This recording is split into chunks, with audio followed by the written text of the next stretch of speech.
Good afternoon, everybody. How are we doing today? It's good to have everybody here. Thank you for joining again. This is the Collective Conversation series. My name is Nojo Adegboye, and I am the convener of the Collective Effort for Social Transformation. Well, not convener, I'm founder of the Collective Effort for Social Transformation, which is an NGO. I mean, jolly well spells out in the name, the Collective Effort for Social Transformation. In the last couple of weeks, we've started to talk about what social transformation is and why it is important that we go that route if we want to see sustainable growth and development in Africa.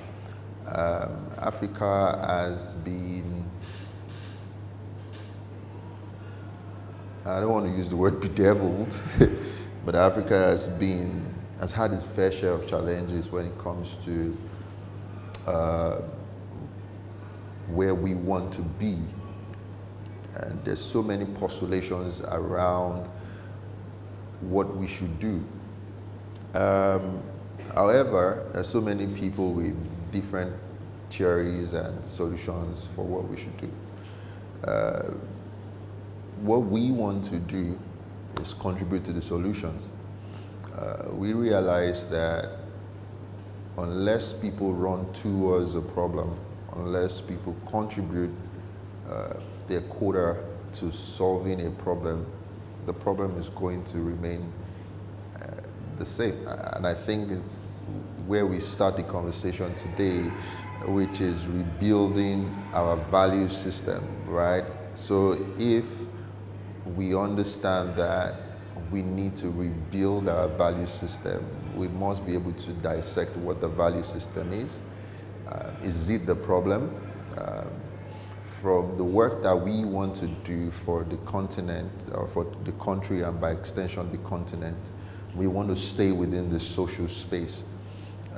There's a lot of civil society, non-governmental organizations that come up with social impact programs that seeks to address the social space problem.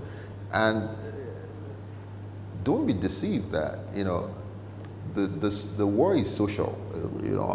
Like I said in the first two episodes, in one of the episodes that we've had, that the battle might be political, it might be economical, the battle might be technological or legal, but the war is social. So win the war.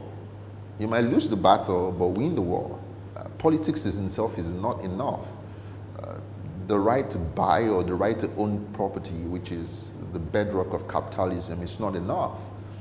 Dispensations after dispensations will always change, and you would always have a change of world order. The world as we know it is going to change in the next couple of years.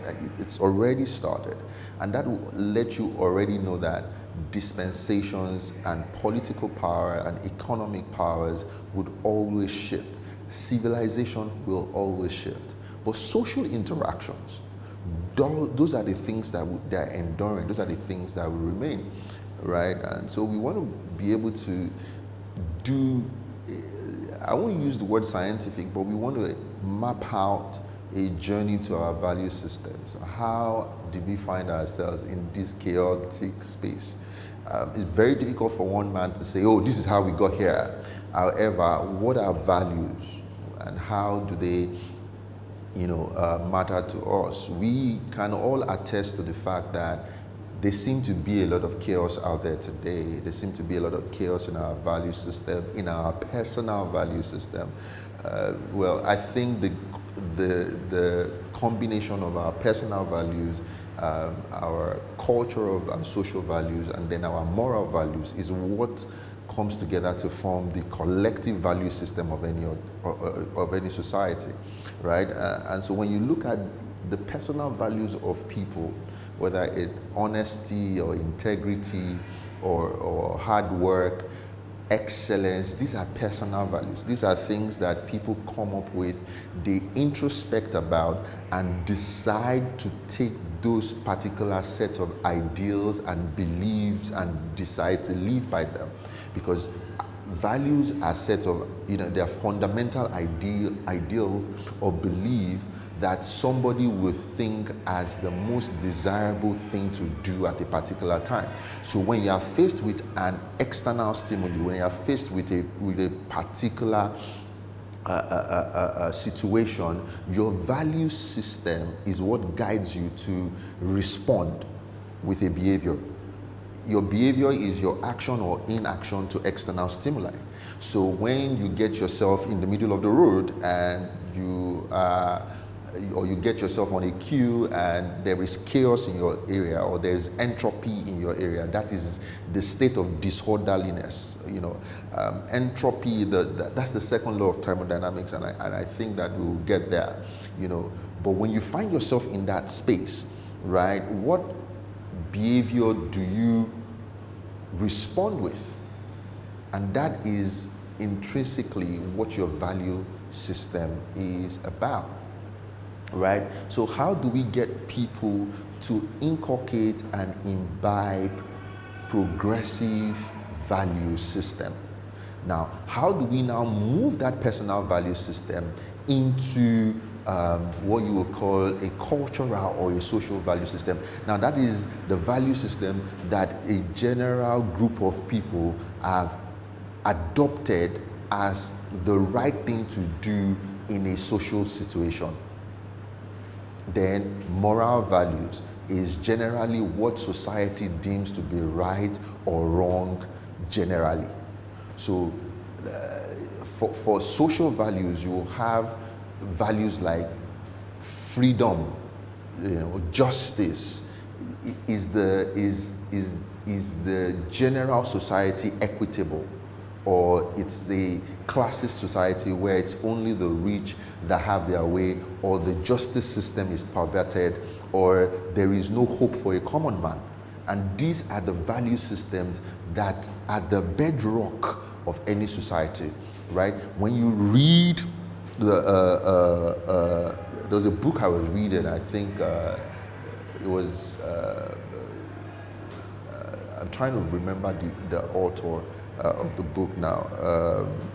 The title of the book is The Rule of Laws, and it talked about the origins of how the justice systems of the world were designed, and really and truly, it was justice, that the right for peasants to be able to seek for justice, the structure of how the poor will not be forever indebted to the rich, because the way the society was evolving at the time, the poor were going to be in perpetuity, enslaved to the rich, because when you don't have money to get something done, you will use yourself and your children as barter for whatever it is. So the rich got richer and the poor got poorer. So the disparity between the rich and the poor is so wide. And if you even look at the SDG goals, these are part of the things that we are still trying to battle today, reducing the inequality gap. Now, these are major social values.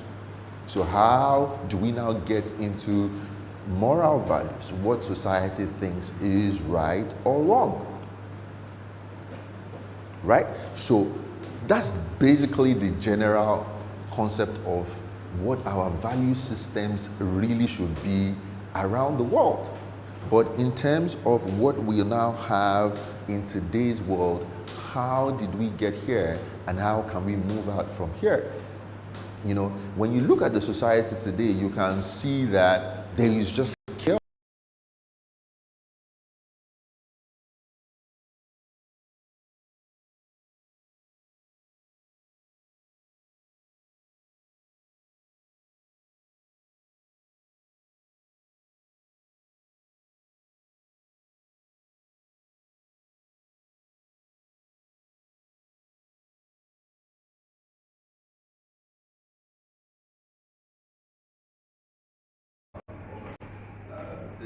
video I want us to play so that we can understand some of this things but I'm not sure technical. Are you guys ready? You need a minute. All right, so I'm gonna go on.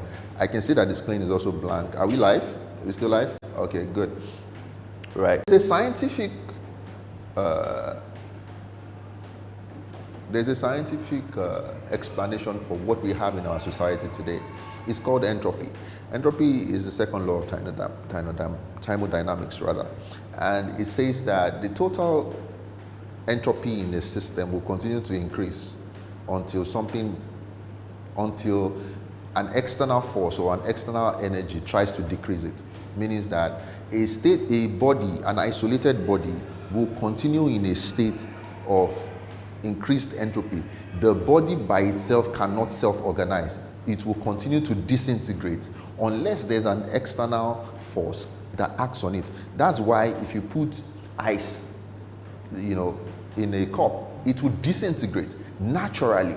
It will disintegrate unless there is an external force. The first law of thermodynamics is the law of thermodynamics. Generally is the principle that governs energy.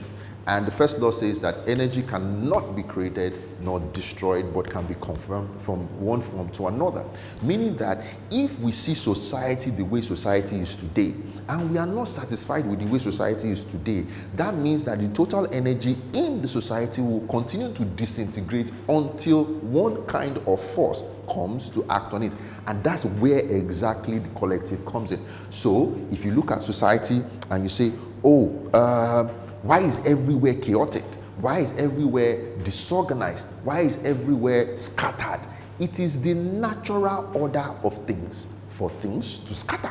If you build a house and you don't live in it, you leave the house, you just build it, very fantastic house, very fine house, you build the house and you leave it there. After a while, you will see that everything in the house will begin to fall apart.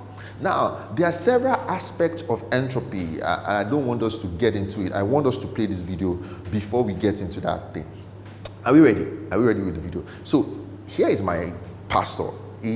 I caught something out from one of the clips he said, and I think that this is going to be very instructive to everybody that is listening. I mean, we didn't just wake up and want to just feel like, we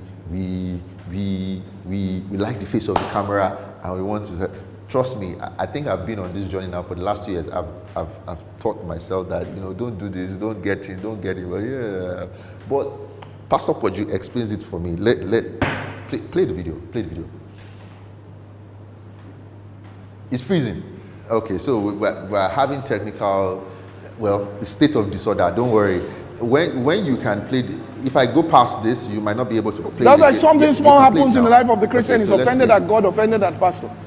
Jesus, when he would do miracles, he would look at the people and say, when are you going to? As far as he was concerned, you should be able to do this now. So let me put it this way here.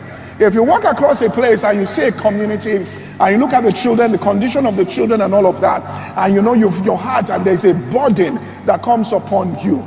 Now, God says, when that burden comes upon you, I'm telling you now, you should be the point of contact to change and to transform this particular place here.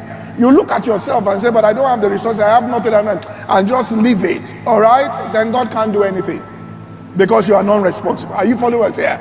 Any change that has happened is because somebody got up to the burden. In other words, slave trade continued until somebody did something about the burden of slave trade. And said, enough is enough, we are changing this particular thing here. And you say, well, the person had the might. They did not have the might to do it. They had the will to do it. And once you have the will to do it, then you go to God and God supplies the resources to do that. That's why anytime God says, that's why faith, without faith, is impossible to please Him. Because whatever He will come into you and... All right. So I think that explains what it is that we're really trying to do. We're running towards the problem of the chaos in the society. Generally, things will continue to disintegrate unless somebody takes on the burden to fix it.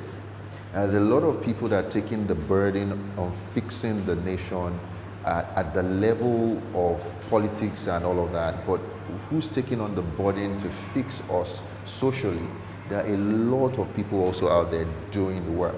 it doesn't remove the fact that you and I can contribute as a collective to do it. One of the things that I am very passionate about is to help rewrite the narrative of even how God flows the channel of blessing even into the lives of humanity.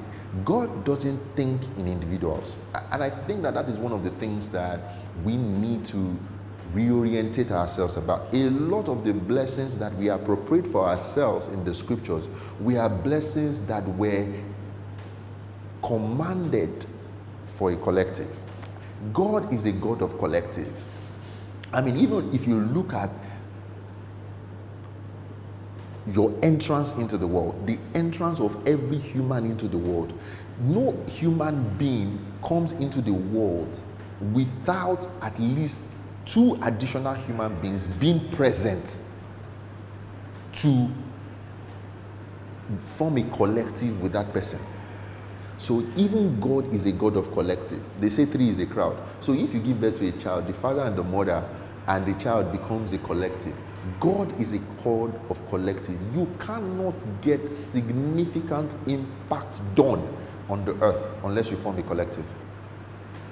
So that says to us that until we understand that a lot of the things that we are expecting to get done in our environment will not get done until we contribute as a collective, we would just keep rigmaroling around individual blessings, seeking for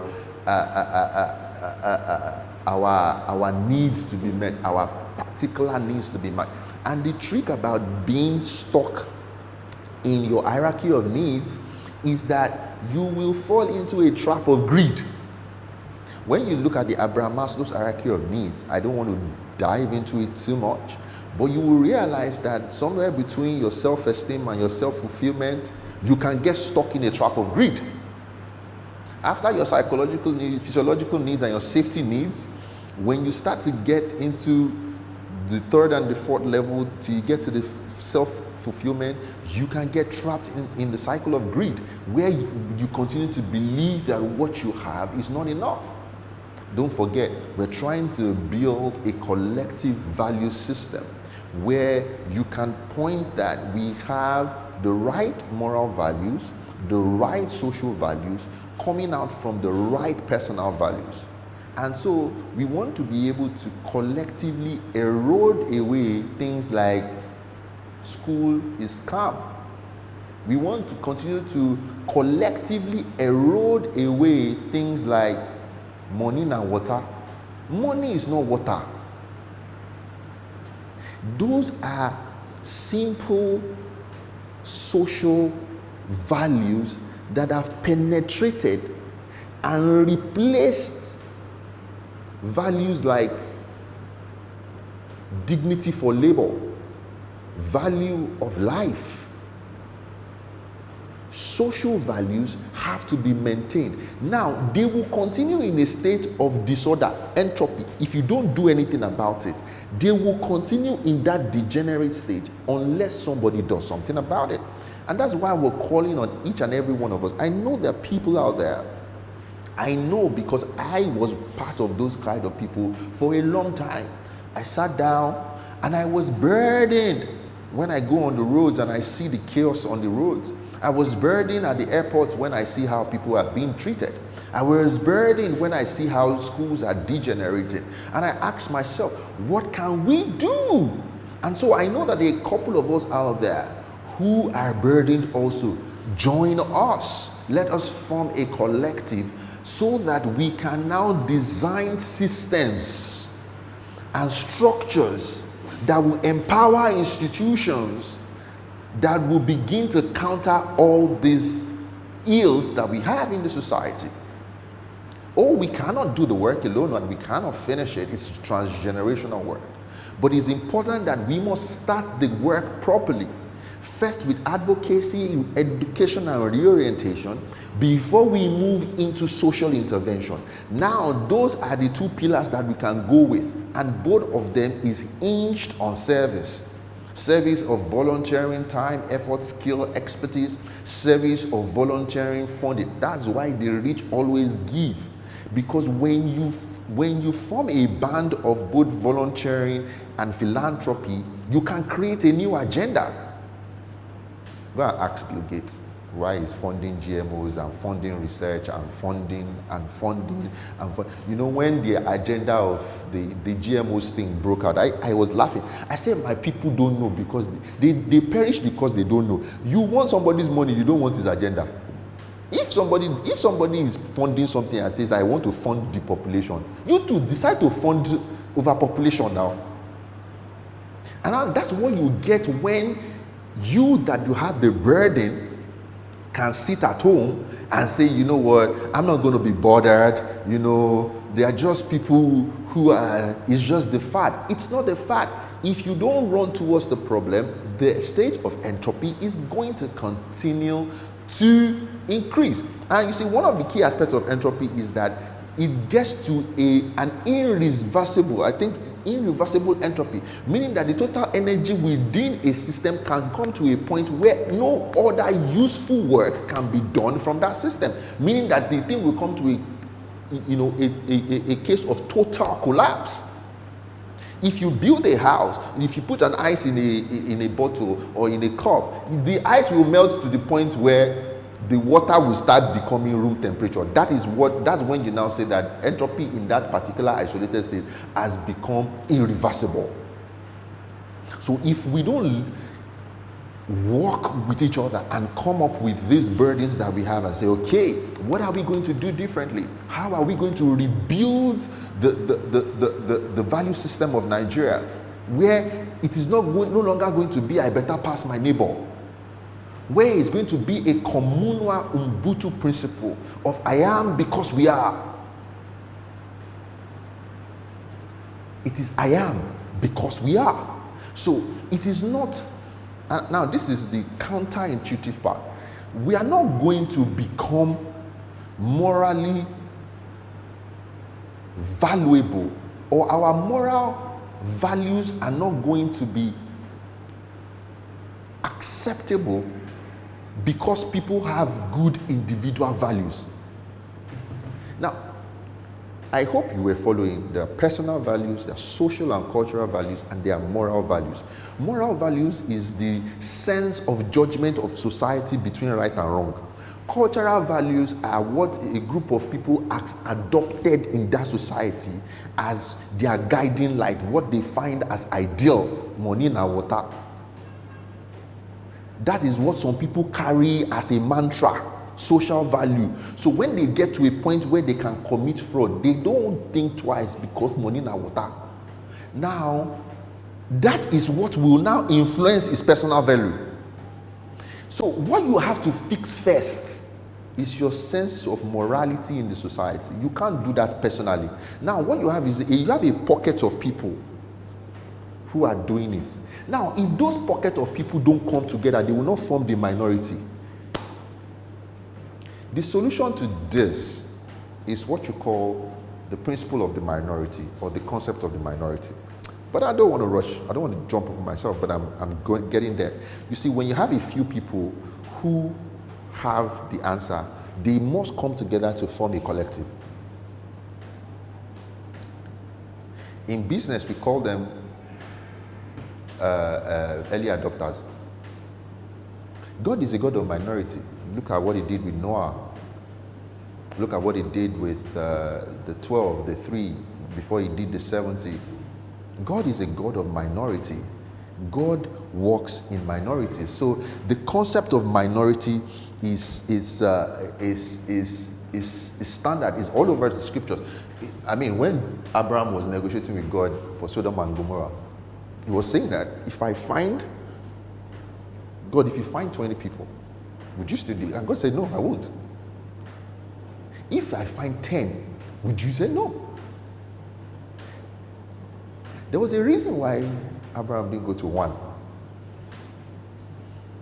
Because you see, there's a theory of remnancy, and that's where the burden lies on the shoulders of the people. So this is not even for everybody. Yeah, I mean, some people cannot understand why. I had a very funny experience during the week. I can share it. So I wanted a situation where, you know, we were already looking for volunteers and people to come in, but I was looking for someone to do spoken words, right? And so I reached out to someone referred someone, I reached out to someone and I said, oh, I want you to do some spoken word about Nigeria. I need you to speak some word, you know, over Nigeria, positive word. And the person said, I have lost all kind of hope in Nigeria. I'm sorry, I cannot do it. If you have any other topic for me for spoken words, you can reach out to me on another day. But for this one, it was a heart-wrenching moment for me.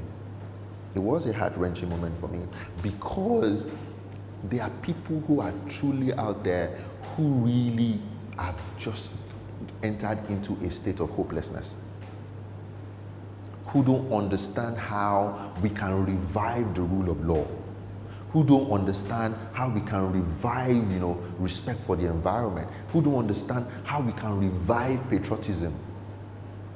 And the truth of the matter is that if you don't have all of those things, people cannot understand how and why we should speak good speech. And we think that entropy will reverse itself without an external energy coming to fix it. It's not going to happen. You have to counter the energy that disintegrates things naturally. If you leave a fertile ground unturned without nurture, nature will take its course, and nature is entropy. So we must get ourselves to a point where we form a band of collective if we are going to fix the value system of the country. So we fix, first of all, the social cultural values with the hope, not just with the hope, with systems and structures that will fix the consciousness of moral right and wrong. Now, people who are now growing up afresh in that system will be able to discern between what is right and what is wrong. So it is not grow up in a family first, and then you see that, oh, my daddy is doing the right. What if your daddy is the one doing the wrong? But the society is there for a buffer. So when you go to school, when you go to work, when you go to the bank, when you go to the church, you will realize that there is, oh, this is the right, oh, this is the moral thermostat of the society. I can now adopt it. So the morals of the society is not fed from the individuals. It is the morals of the society is what feeds the individuals. And how do you fix the moral of the society? The remnants who understand this come together, form a band of collective, build systems and structure that tackle these things. You build system in the education and reorientate people within the educational space where you can build system that incentivize education. I'm already talking about one of the projects that we've designed for this year, you know, and it's going to be sustained across, which is the educational, you know, convention, where you can incentivize education and you can let people know that when you work hard, there is reward. Not that school is calm. In those days, advanced free fraud used to be something that we used to, when I was growing up, it used to be called 419. Now, 419 was a 419, and you need to, and I think this helps to bring it on. You just understand that 419 was not even mainstream. And I mean, I'm talking about 20 years ago.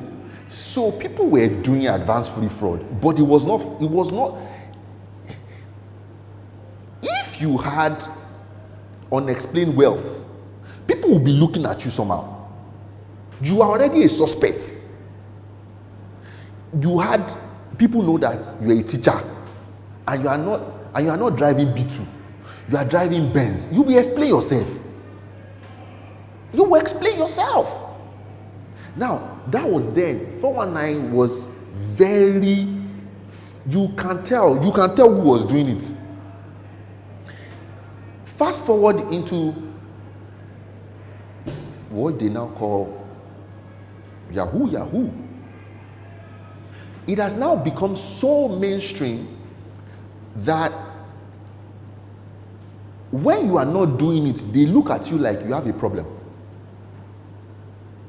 It's not the fraud the fraud is a symptom of a value system that was eroded. We left the value system where nobody was checkmating ostentatious living, unexplained wealth. No collective was calling into so the morality of the society went west or went south. And so the individual, what do you think happened to individual values? So today you see people, so you go and register a car as a 20-year-old or as an 18-year-old, you go and register a 200 million naira car, and there's no question. The person that is doing the plate number for you is not flagging it. First of all, go and investigate where this money came from. Now, those are the things that become ripple effects into how we see ourselves at the airport, the narratives of demarketing ourselves. I was watching a video 2 or 3 days ago, and I saw a Nigerian youth demarket Nigeria. Now, because of the topic of what they were talking about, very sensitive for me, but let me tell you something. There is nowhere in the world where you would demarket your own value and you think that your house will stand. A house that is divided against itself will not stand. Everywhere in the world that we want to be like, we want to go to, do you think that they don't have problems that are even more than ours? But you don't see them go on world stage to demarket their country. They build systems, structures that make people accountable so that when we get there, we will be able to create a change. I want to encourage you, if you have a burden, to fix this country, if you have a burden in your heart to join the minority. See, God is a God of minority. If you look at the total population of our country and check the political landscape across the world, the total population of the voters is always a fraction of the general population. 25% of population is the one that is determining who is going to be president. Go and check the 2023 elections. Less 25 million people voted. In totality, we are over 200 million. And you say God is not a God of minority. No, so even the society is the minority principle. It's the minority report. The early adopters first, then the early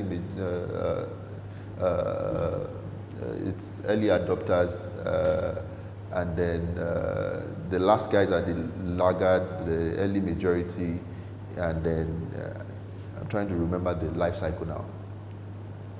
Right? So how do we now begin to bring this home? How do we create, a value system that we can build over time? Because this is not a journey of 5 years. This is not a political cycle journey. This is, by many standards, 25 years, 30 years, transgenerational work, right? How do we make sure that we are able to reduce poverty? How do we make sure we are going to be able to advocate for those that are poor? How do we, intervene in what is already on ground and build a lasting solution to the problem? All right. I want to say that no matter what we do, we cannot continue with the sense that we need a Messiah. When Jesus walked on the face of the earth, they wanted to make him king. People are so stuck on the concept of Messiah that and you don't blame them, because having a king and having a Messiah and having somebody who takes on the burden of responsibility kinds of make life easy for everybody. You just don't want to think. You think just figure it out and tell us what to do. It takes on the job of visioning, right? So the Jews, they wanted a Messiah. At the time, in scripture too, the Israelites, they wanted a king. Give us a king. We are tired of all of this. Just give us a king. And it's the same thing that we are always clamoring for. Just give us a president. Just give us a president. You think it's this president? I can tell you that politics will not solve this problem. You know, even when you have a stable political class that are able to build economic prosperity within the confines of a dispensation or a country, what you now eventually have is a system where that particular territory tries to attract power for itself. Now, that power in itself cannot live forever, in itself inadequate. What is really self-sustaining is the collective human intelligentsia. The collective human intelligence. See, let me tell you how easy it is for political stability or economic prosperity to be disarmed or to break down. You just need one tyrant. One political tyrant in one particular place and another political tyrant in another particular, and let them just have ego clash, and you will just see the whole thing. Today we have tariff wars because there was change of guard. You see, political instability is so fickle.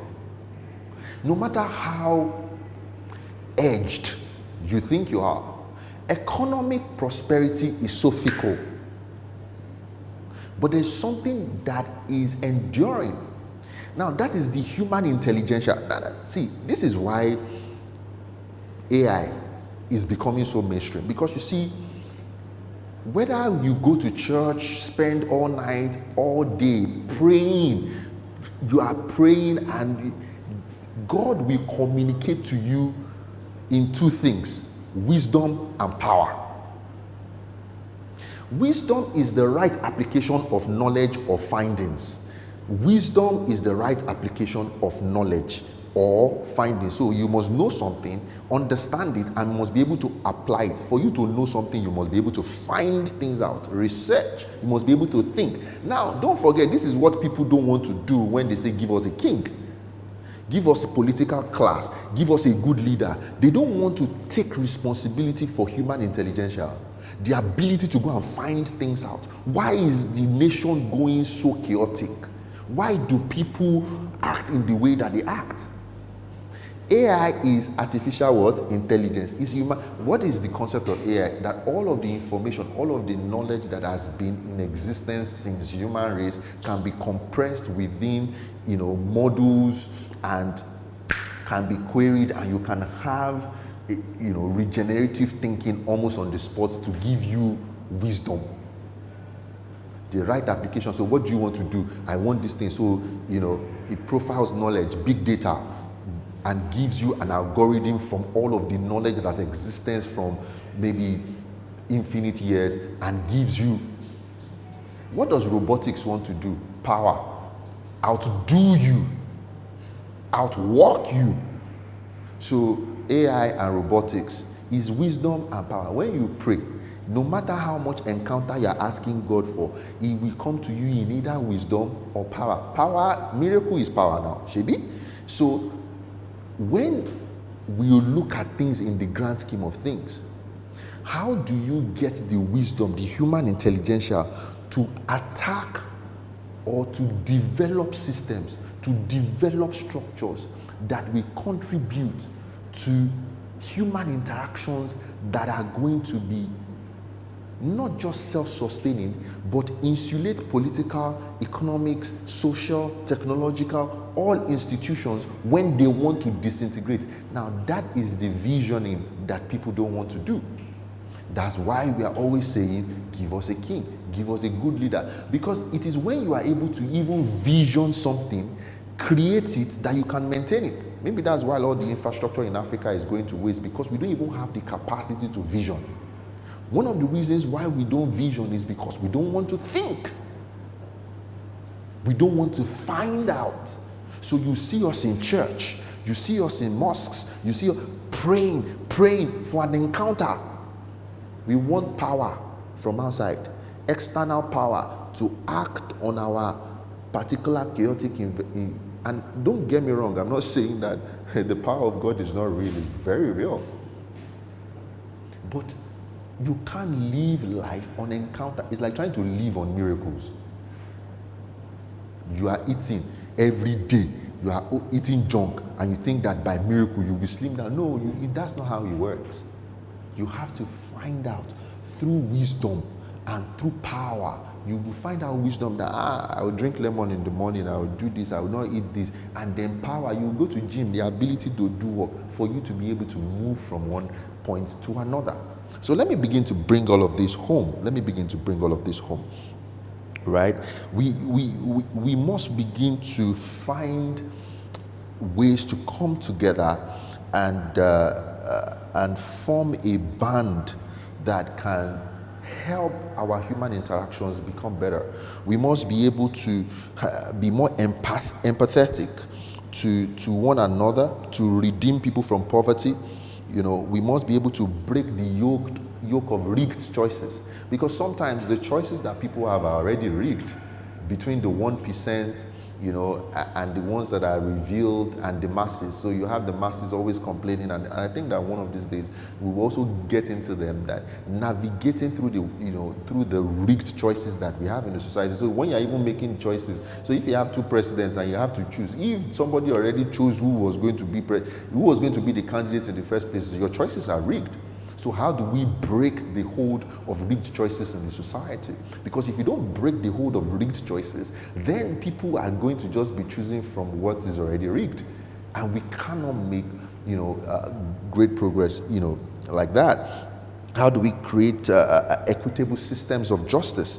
How do we create the social order, that redefines or reduces anarchy? You have people pushing for, pushing for the system to come to a total ground. Let's just scatter it. If it is not working the way we want it to work, we cannot think and reform it. And that's why I have very little respect for revolutionaries. You can say whatever you want to say. If you are somebody who is always just agitating for things to break down, I have very little respect for you, because what you are saying is that you cannot sit down and think. What you are saying is that let's just break everything down. Okay, so when you break, the funny thing is that you don't even need to break everything down. Before you break it down, it will break down by itself, by entropy. Just leave it. It will break down. But you can't think. So the world does not belong to revolutionists. It belongs to reformers. So what can you do to sit down and reform and build systems that are not just top to bottom, but are bottom up? There's a reason why Jesus Christ didn't use the bottom-up approach.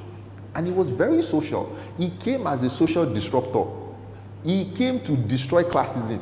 He was eating with tax collectors. He was healing the sick. He went into the healthcare sector and dismantled it. Everywhere he went, everybody was getting healed. He went into the educational sector and turned it on its head, teaching in the synagogues. And these are social issues. So how do we begin to build systems? And that's where, I'm going to end this now. How do we begin to build systems that will create the result that we want, that would help us to rebuild our value system? The low-hanging fruit to start from is social interventions. Those are the soft cells for the hard shift. The hard shift is a reorientation of the mind. But when people are stuck at the first level of psychological needs, they can't hear you. So we need to come together as a collective. And how do we do that? We form programs, we design programs. So I want to use this as an opportunity to call in volunteers. Join us at the Collective for Social Transformation. We need to design programs, and I want to call on people who have the heart to give. Give of your money. It will be well accounted for. I mean, you are free to join the board of trustees. I think we have a banner for people to give. We've done the work. we are instituting systems. We are not the type of people that we're instituting systems. So we want to encourage you to give. Give of your money, give of your time, give of your effort. So we're calling on doctors, we are calling on lawyers, we are calling on teachers. We want to go into the major social areas. There's a number that's showing on the screen. Please give us a call. Join the team. We want to go into specific areas and design social intervention projects. I think we have about 3 of them already in the pipeline. We have one around value for life and how people, and we want to be able to move knowledge from the urban areas into the rural areas and make sure that orientation is very complete and it's circular. It's not just linear, and it's not concentrated in one place. We want to design programs for education, programs for healthcare. There are health centers in this country that are not functional. There are health centers that are not functional. So we must design systems that can reproduce itself. And from there, we begin to rewrite the narrative of moral values. And lastly, part of the social intervention as a roundup is that I want to call on our writers and our filmmakers, our media people. I challenge you to write positive stories. I challenge you to write, great songs, great books. I'm waiting for the book that will go viral, like our crusade goes viral. I'm waiting for that book, that national book, that national seller, that people will read. I was in a program yesterday and Fela Dote was talking about one book he wrote about the academic space and how it has gone viral. Well, we want a lot of that, right? The media spaces. Those are the ways we can reshape the narrative so that when people are seeking for personal values to adopt, there will be a moral sense of right and wrong in the society that they can choose from. Because guess what? Your sense of value is directly linked to your sense of judgment. Your sense of judgment is directly linked to your hierarchy of needs. If you are stuck in the trap of greed, you will not have the right sense of judgment to adopt the right values. I can tell you that for free.